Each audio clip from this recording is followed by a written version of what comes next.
नमो भगवते वासुदेवाय नमः। आप सभी का दिन शुभ और मंगलमय हो और भगवान श्री नारायण की कृपा आप पर सदा बनी रहे। आज आप सुनेंगे वैशाख मास महात्म्य का अध्याय 4। वैशाख मास में किए गए धार्मिक कार्यों के पुण्यों से जब राजा कीर्तिमान के निवासी अंत में वैकुंठ धाम को पहुंचने लगे, तब स्वर्ग और नरक सभी शून्य हो गए। तब ऐसे में यमराज जी ब्रह्मा जी के पास गए और उन्होंने राजा कीर्तिमान के बारे में उनसे कहा और उनसे शिकायत करने लगे। इसके बाद ब्रह्मा जी ने यमराज जी को जिस प्रकार से समझाया उसका वर्णन आज आप सुनिएगा। ब्रह्मा जी ने कहा, यमराज, तुमने क्या आश्चर्य देखा है, क्योंकि तुम्हें खेद हो रहा है। भगवान गोविंद को एक बार भी प्रणाम कर लिया जाए तो वह 100 अश्वमेध यज्ञों के अव्यर्थ स्नान के समान होते हैं। यज्ञ करने वाला तो पुनः इस संसार में जन्म लेता है, परंतु भगवान को किया हुआ प्रणाम पुनर्जन्म का हेतु नहीं बनता, मुक्ति को प्राप्त करा देता है। जिसकी जीवा के अग्रभाग पर हरि यह 2 अक्षर विद्यमान हैं, उनको कुरुक्षेत्र तीर्थ के सेवन अर्थात सरस्वती नदी के जल में स्नान करने से क्या लेना है। जो मृत्यु काल में भगवान विष्णु का स्मरण करता है वह भक्षण आदि को प्राप्त हुए पाप राशि का परित्याग करके भगवान विष्णु के सामीप्य को पाता है, क्योंकि भगवान विष्णु को अपना स्मरण बहुत ही प्रिय है। यमराज, इसी प्रकार वैशाख नामक मास भी भगवान विष्णु को प्रिय है, जिसके धर्म को सुनने मात्र से मनुष्य सभी पापों से मुक्त हो जाता है। इसके अनुष्ठान में तत्पर रहने वाला मनुष्य यदि मुक्ति को प्राप्त होता है तो उसके लिए क्या कहना।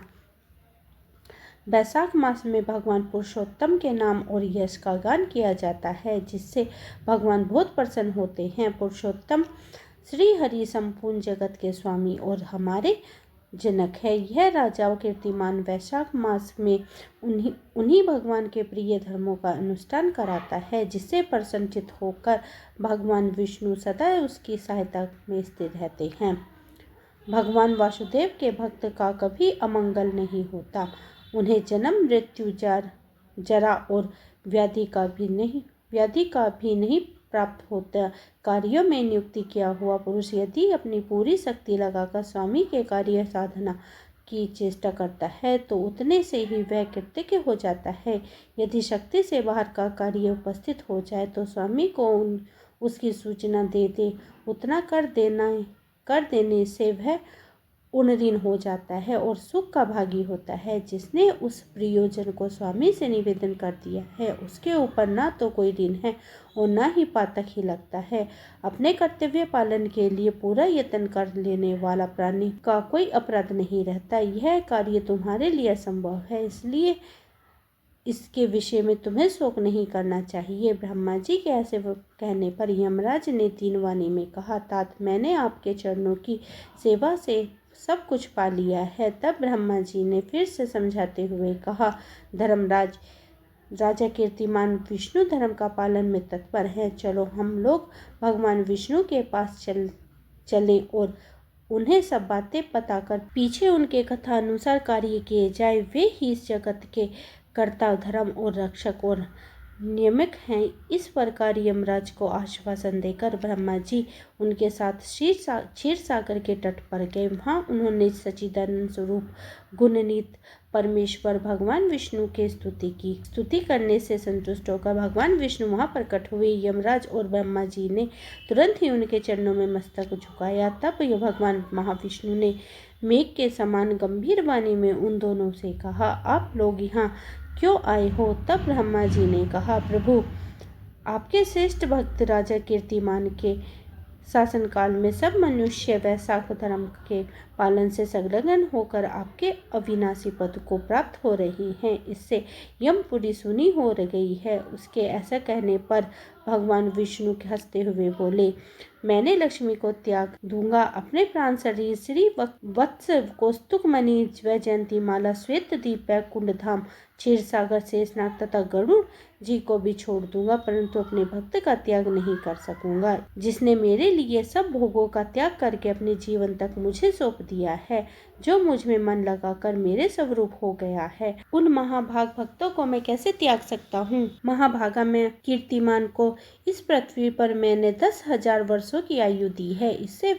जिसमें वे 8,000 वर्ष तो बीत गए हैं। शेष आयु और बीत जाने पर उसे मेरा सायुज्य प्राप्त होगा। इसके बाद पृथ्वी पर बेन नामक दुष्टात्मक राजा होगा जो संपूर्ण वेदों को और महाधर्मों का लोप कर देगा। उस समय वैशाख मास के धर्म भी छिन्न भिन्न हो जाएंगे। बैन अपने ही पाप से भस्म हो जाएगा। इसके बाद मैं पृथक होकर पुनः सब धर्मों का प्रचार करूंगा। उस समय लोगों में वैशाख मास के धर्म को भी प्रसिद्ध करूंगा और सहस्त्र मनुष्य में कोई ऐसे होते हैं जो मुझ में अपना मन प्राण अर्पित करके अपना सर्वस्व मुझे समर्पित कर देंगे और मेरे भक्त हो जाएंगे। जो ऐसे होते हैं वही मेरे धर्मों का प्रचार करता है। इस वैशाख मास में से भी वैशाख धर्म में तत्पर रहने वाले महात्मा पुरुषों तथा राजा के द्वारा समय अनुसार तुम्हारे लिए भाग दिलाऊंगा। लोक में जो कोई भी वैशाख मास का व्रत करेंगे वे तुम्हारे भाग देने वाले होंगे। उन्हें वैशाख मास में बताए हुए महाधर्म का पालन में तुम्हें कभी विघ्न न उपस्थित करना। यमराज को इस प्रकार आश्वासन देकर भगवान विष्णु वहीं अंतर ध्यान हो गए। ब्रह्मा जी भी अपने सेवकों के साथ सत्यलोक को चले गए। उसके बाद यमराज भी अपनी पुरी को पधारे। वैशाख मास की पूर्णिमा को पहले धर्मराज के उद्देश्य से जल से भरा हुआ घड़ा दही और अन्न देना चाहिए। इसके बाद पितरों, गुरु और भगवान विष्णु के उद्देश्य से शीतल जल, दही, अन्न, पान और दक्षिणा फल के साथ काशी के पात्र में रखकर उस धर्म वक्त ब्राह्मण को अपने धन से भी पूजित करना चाहिए। राजा कीर्तिमान ने सब कुछ उसी प्रकार किया है। उन्होंने पृथ्वी पर मनमांचित भोग कर शेष आयु पूर्ण होने के बाद पुत्र पौत्र आदि के साथ श्री विष्णु धाम को प्रस्थान किया। मिथिलापति ने कहा, महामती दुरात्मा राजा बैन प्रथम शंभुन मान्यवंतर में हुआ था और यह राजा इक्ष्वाकु के कुल भूषण कीर्तिमान वैश्वत मान्यवंतर के व्यक्ति हैं। यह बात पहले मैंने आपके मुख से सुन रखी है, परंतु इस समय आपने और ही बात कही है कि राजा सब जब बैकुंठवासी हो जाएंगे इसके बाद राजा बैन उत्पन्न होंगे। मेरे इस संशय को आप निवृत्त कीजिए। तब शुतदेव ने कहा, राजन, पुराणों में जो विषमता प्रतीत होती है वह युग भेद और कल्प भेद की व्यवस्था के अनुसार ही है। किसी कल्प में ऐसा ही हुआ होगा कि पहले राजा कीर्तिमान और पीछे बैन हुए होंगे। इसलिए कहीं कथा के समय में विपरीत को देखकर उसके अपमानिक होने की आशंका नहीं करनी चाहिए। शुतदेव जी बोले, मेष राशि में सूर्य की स्थित होने पर जो वैशाख मास में प्रातःकाल स्नान करता है और भगवान विष्णु की पूजा करके इस कथा को सुनता है वह सब पापों से मुक्त होकर भगवान विष्णु के परम धाम को प्राप्त होता है। इस विषय में एक प्राचीन इतिहास कहते हैं, जो सब पापों का नाशक, पवित्र कारक, धर्म अनुकूल, वंदनीय और पुरातन है। गोदावरी के तट पर शुभ्र ब्राह्मेश्वर क्षेत्र में महर्षि दुर्वासा के 2 शिष्य रहते थे, जो परमहंस ब्रह्म निष्ठा, उपनिषद विद्या से परिनिष्ठित और इच्छा रहित थे। वे भिक्षा मात्र भोजन करते थे और पुण्यमय जीवन बिताते हुए गुफा में निवास करते थे। उनमें से एक का नाम था सत्यनिष्ठ और दूसरे का नाम था तपोनिष्ठ। वे इन्हीं नामों से तीनों लोकों में विख्यात थे। सत्यनिष्ठ सदा भगवान विष्णु की कथा में तत्पर रहते थे। जब कोई श्रोता अथवा वक्ता नहीं होता था तब वे अपने नित्य कर्म किए करते थे। यदि कोई श्रोता उपस्थित हो तो वह निरंतर भगवत कथा सुनाते और यदि कोई कथावाचक भगवान विष्णु यदि कोई कथा कहता तो वह अपने सभी कर्मों को छोड़कर कथा को सुनने में तत्पर रहते थे। वे अत्यंत दूर के तीर्थों और देव मंदिरों को छोड़कर तथा कथा विरोधी कर्मों का परित्याग करके भगवान की दिव्य कथा सुनते और श्रोताओं को भी स्वयं भी सुनाते थे। कथा समाप्त होने पर भी वे सत्यनिष्ठ अपने शेष कार्य पूरा करते थे। कथा सुनने वाले पुरुष को जन्म मृत्यु में संसार बंधन की प्राप्ति नहीं होती है, इसके अंतःकरण की शुद्धि होती है। भगवान विष्णु में जो अनुराग की कमी है वह दूर हो जाती है और उसके प्रति गुण अनुराग होता है। साथ ही साधु पुरुष के प्रति सौंदर्य बढ़ता है। रजोगुण रहित गुणात्मक परमात्मा शीघ्र हृदय में स्थिर हो जाते हैं। श्रवण से ज्ञान पाकर मनुष्य भगवत चिंतन में समर्थन होता है। श्रवण, ध्यान और मगन यह वेदों में अनेक प्रकार से बताए गए हैं। जहाँ भगवान विष्णु की कथा नहीं होती हो और जहाँ साधु पुरुष ना रहते हो, वह स्थान साक्षात गंगा तट ही क्यों ना हो, निसंदेह त्याग कर देने के योग्य है। जिस देश में तुलसी नहीं है अथवा भगवान विष्णु का मंदिर नहीं है, ऐसे स्थान निवास करने योग्य नहीं है। यह निश्चय करके मुनिवर सत्यनिष्ठ सदा भगवान विष्णु की कथा और चिंतन में संलग्न रहते थे। दुर्वासा का दूसरा शिष्य तपोनिष्ठ दुराग्रह पूर्वक कर्म में तत्पर रहता था। वह भगवान की कथा छोड़कर अपना कर्म पूरा करने के लिए इधर उधर हट जाता था। कथा के अवहेलना के कारण बड़ा कष्ट उठाना पड़ा। अंत में कथा के उद्धार से सत्यनिष्ठ ने ही उसके संकटों को दूर किया। जहाँ लोगों के पापों का नाश करने वाली भगवान विष्णु की पवित्र कथा होती है, वहाँ सब तीर्थ और अनेक प्रकार के क्षेत्र स्थिर रहते हैं। जहाँ विष्णु कथा रूपनीय गुणात्मा नदी बहती रहती है, उस देश में निवास करने वालों की मुक्ति उसके हाथों में ही है। पूर्व काल में पंचाल देश में पुरायश नामक एक राजा थे, जो पुण्यशील और बुद्धिमान राजा भूरियशा के पुत्र थे। पिता के मरने पर पुरायशा राज्य सिंहासन पर बैठे। वे धर्म की इच्छा रखने वाले, सूरत, उदारता आदि गुणों से संपन्न और धनुर्वेद में प्रवीण थे। उन महामती नरेश ने अपने धर्म के अनुसार पृथ्वी का पालन किया। कुछ काल के बाद राजा का धन नष्ट हो गया। हाथी और घोड़े बड़े बड़े रोगों से पीड़ित होकर मर गए। उनके राज्य में ऐसे भारी अकाल पड़ा जो मनुष्य का अत्यंत विनाश करने वाला था। पंचाल नरेश राजा पुरुयश को निर्बल जानकर उसके शत्रुओं ने आक्रमण किया और युद्ध में उनके जीत लिया। इसके बाद पराजित हुए राजा ने अपनी पत्नी सिखानी के साथ पर्वत के केंद्र में प्रवेश किया। साथ ही दासी आदि अन्य सेवक गण भी थे। इस प्रकार छिपे रहकर राजा ने मन ही में विचार करने लगे कि मेरे यह क्या अवस्था हो गई है। मैंने जन्म और कर्म से शुद्ध हूँ, माँ और पिता के हित में तत्पर रहता हूँ, गुरु भक्त, उदार, ब्राह्मणों का सेवक, धर्मपरायण, सब प्राणियों के प्रति दयालु, देव पूजक और जितेंद्रिय भी हो। फिर भी किस कर्म से मुझे ये विशेष दुख देने वाली दरिद्रता प्राप्त हुई है, किस कर्म से मेरी पराजय हुई है और किस कर्म से फल स्वरूप मुझे यह वनवास मिला है। इस प्रकार चिंता से व्याकुल होकर राजा ने खिंचित से अपने सर्वज्ञ गुरु मुनि श्रेष्ठ यज और उपनय का स्मरण किया। राजा के आह्वान करने पर दोनों बुद्धिमान मुनीश्वर वहाँ आए और उन्हें देखकर पांचाल प्रिय नरेश सास उठकर खड़े हो गए और बड़ी भक्ति के साथ गुरु के चरणों में मस्तक रखकर प्रणाम किया। फिर वन में पैदा होने वाले शुभ सामग्रियों के द्वारा उन्होंने उन दोनों का पूजन किया और विनती भाव से पूछा, विप्रे वरो, मैं गुरु चरणों में भक्ति रखने वाला हूँ, मुझे किस कर्म से यह दरिद्रता, कोष, हानि पर और शत्रुओं से पराजय प्राप्त हुई है, किस कारण से मेरा वनवास हुआ है और मुझे अकेला रहना पड़ा है।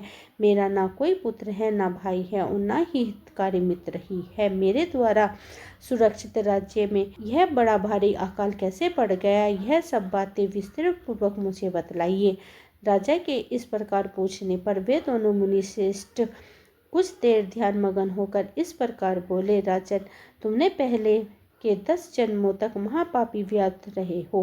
तुम सब लोगों के प्रति क्रूर और हिंसक परायण थे। तुमने कभी लेश मात्र भी धर्म का अनुष्ठान नहीं किया है। इंद्र संयम तथा मनोनिग्रह का तुम में स्वतः अभाव था। तुम्हारी जीवा किसी प्रकार भगवान विष्णु के नाम नहीं लेती थी।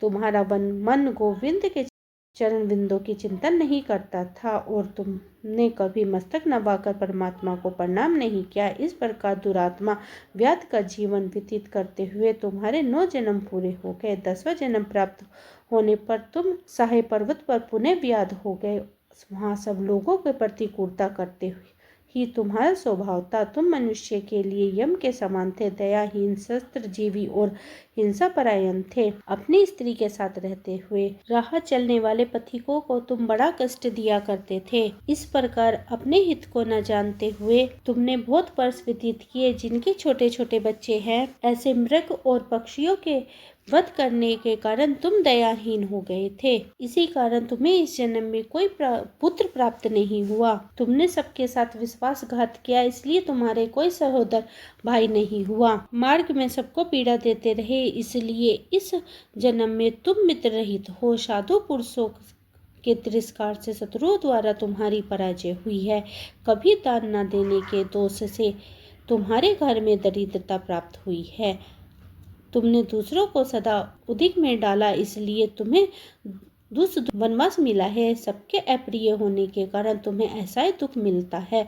तुम्हारे कुकर्मों के फल से ही इस जन्म में मिला हुआ राज्य भी छिन गया है। वैशाख मास में गर्मी में तुमने स्वार्थवश एक दिन एक ऋषि को दूर से तालाब बता दिया था और हवा के लिए पलाश का एक सूखा पत्ता दे दिया था। बस जीवन में इस एक ही पुण्य के कारण तुम्हारा यह जन्म परम पवित्र राज्य वंश में हुआ है। अब यदि तुम सुख, राज्य, धन, धान्य आदि संपत्ति, स्वर्ग और मोक्ष चाहते हो तो अथवा सयुज्य एवं श्री हरि के पद की इच्छा रखते हो तो वैशाख मास के धर्मों का पालन करो। इससे सब प्रकार के सुख प्राप्त करोगे। इस समय वैशाख मास चल रहा है। आज अक्षय तिथि है। आज तुम विधि पूर्वक स्नान और भगवान लक्ष्मीपति का पूजन करो। यदि अपने समान ही गुणवान पुत्र की इच्छा रखते हो तो सब प्राणियों के हित के लिए प्याऊ लगवाओ। इस पवित्र वैशाख मास में मधुसूदन के प्रसन्नता के लिए अगर तुम निष्काम भाव से धर्मों का अनुष्ठान करोगे तो अंतःकरण शुद्ध होने पर तुम्हें भगवान विष्णु का प्रत्यक्ष दर्शन होंगे। इस प्रकार कहकर राजा की अनुमति लेकर उन दोनों ब्राह्मण पुरोहित यजा और उपिया जैसे आए थे वैसे ही चले गए। उनके उपदेश पाकर राजा पुरुयश ने वैशाख मास के संपूर्ण धर्मों का श्रद्धापूर्वक पालन किया और भगवान मधुसूदन की आराधना की। इससे उनका प्रभाव बढ़ गया तथा बंधु बांधव उनसे आकर मिल गए। इसके बाद वे मरने से बची हुई सेना के साथ लेकर बंधुओं सहित पांचाल नगरी के पास गए। उस समय पांचाल राजा के साथ राजाओं का पुनः संग्राम हुआ। महारथी पुरुयश ने अकेले ही समस्त महाबली राजाओं पर विजय पाई। विरोधी राजाओं से ने भागकर विभिन्न देशों के मार्गों में आश्रय लिया। वे पांचाल राज से भागे हुए राजाओं के 10 करोड़ घोड़े, 3 करोड़ हाथी, 1 अरब रथ, 10,000 ऊंट और 3 लाख खच्चर को अपने अधिकार में करके अपनी पुरी को पहुंचा दिया। वैशाख धर्म के माध्यम से सब राजा मगन मनोरथ होकर पूर्ण यश को कर देने वाले हो गए और पांचाल देश में अनुपम सुकाल आ गया। भगवान विष्णु की प्रसन्नता से इस धरती पर उनका एक छत्र राज्य हुआ और गुरुता, उदारता आदि गुणों से युक्त उनके 5 पुत्र हुए जो तुष और कीर्तिदृष्ट, दमन्य, विजय और चित्रकेतु के नाम से प्रसिद्ध थे। धर्म पूर्वक प्रतिपालक होकर समस्त प्रजा राजा के प्रति अनुरक्त हो गए। इससे उसी क्षण उन्हें वैशाख के प्रभाव से निश्चय हो गया। तब से पांचाल राज भगवान विष्णु की प्रसन्नता के लिए प्रत्येक मास वैशाख मास के धर्मों का निष्काम भाव से बराबर पालन करने लगे। उनके इस धर्म से संतुष्ट होकर भगवान विष्णु ने अक्षय तृतीया के दिन उन्हें प्रत्यक्ष दर्शन दिए। जय श्री कृष्ण। आज की कथा यहीं समाप्त हुई। आगे के अध्याय में आप जानेंगे राजा पुरुयश के भगवान के दर्शन, उनके द्वारा भगवत स्तुति और भगवान के वरदान से राजा के सायुज्य मुक्ति का वर्णन। ये थी आज की वीडियो। उम्मीद करती हूँ आज की वीडियो आपको पसंद आई होगी। वीडियो पसंद आई है तो वीडियो को लाइक करें, परिवार और भक्तजनों में शेयर करें और अभी आपने मेरा ये चैनल सब्सक्राइब नहीं किया है तो सब्सक्राइब कर लीजिए और कमेंट बॉक्स में लिखिए जय श्री कृष्ण। मिलती हूँ एक और नई वीडियो के साथ, तब तक के लिए हरे कृष्णा, राधे राधे।